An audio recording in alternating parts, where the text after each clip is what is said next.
श्री दांडी वाले हनुमान जी मंदिर बेट द्वारका। यह अति प्राचीन एवं त्रेतायुग कालीन मंदिर है, जहां हनुमान जी महाराज अपने पुत्र मकरध्वज जी के साथ स्वयंभू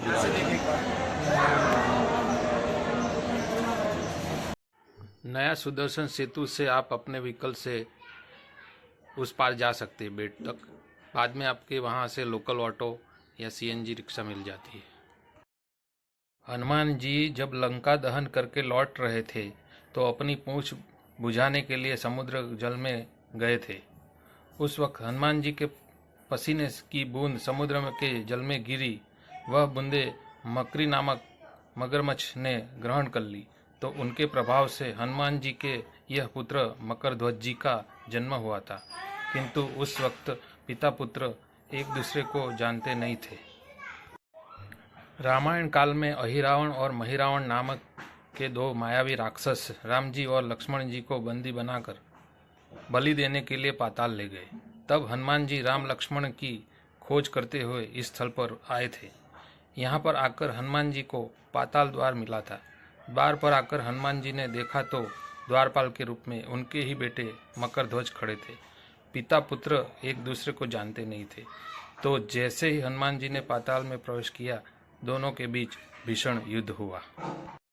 हनुमान जी सोचने लगे कि मेरे एक प्रहार से कोई दोबारा उठ नहीं पाता, तो यह महाबली कौन है जो बार बार मुझे युद्ध कर रहा है।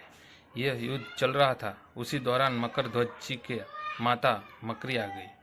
उन्होंने हनुमान जी से कहा कि प्रभु, आप यह किससे युद्ध कर रहे हैं? यह तो आपका पुत्र है। हनुमान जी बोले, मैं तो अखंड ब्रह्मचारी हूँ, मेरे पुत्र कैसे? तब मकरी ने बताया कि आपके प्रस्वेद बिंदु से जन्मा हुआ यह आपका पुत्र मकरध्वज है। तो इस प्रकार पिता पुत्र का युद्ध भी इस भूमि पर हुआ और दोनों का मिलन भी इस स्थल पर हुआ।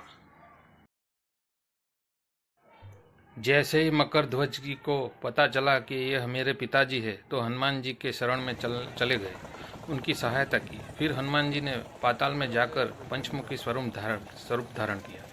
अहिरावण को देवी महामाया का वरदान था। उन्होंने 5 दीपक अलग अलग दिशा में प्रज्वलित करके रखे थे।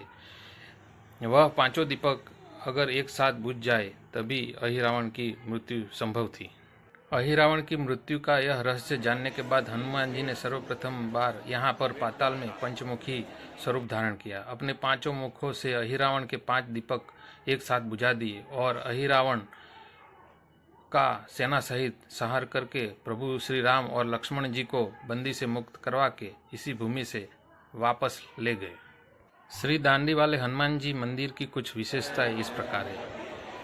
यहाँ हनुमान जी छोटे हैं, मकरध्वज जी बड़े हैं। उसके पीछे ऐसी दंत कथा है कि कलयुग के दुष्प्रभाव के कारण हनुमान जी धीरे धीरे पाताल में जा रहे हैं और मकरध्वज जी पाताल से बाहर आ रहे हैं। ऐसी मान्यता है कि जब हनुमान जी कि यह पूरी मूर्ति पाताल में चली जाएगी, कलयुग समाप्त हो जाएगा। सभी मंदिरों में हनुमान जी के पास शस्त्र के रूप में गदा होती है, किंतु यहाँ उसके पास मुगदर का दंड है। ऐसी दंत कथा है कि पिता पुत्र का युद्ध भी मुगदर के दंड से हुआ था। दंड होने के कारण यहाँ दांडी वाले हनुमान जी कहलाते हैं।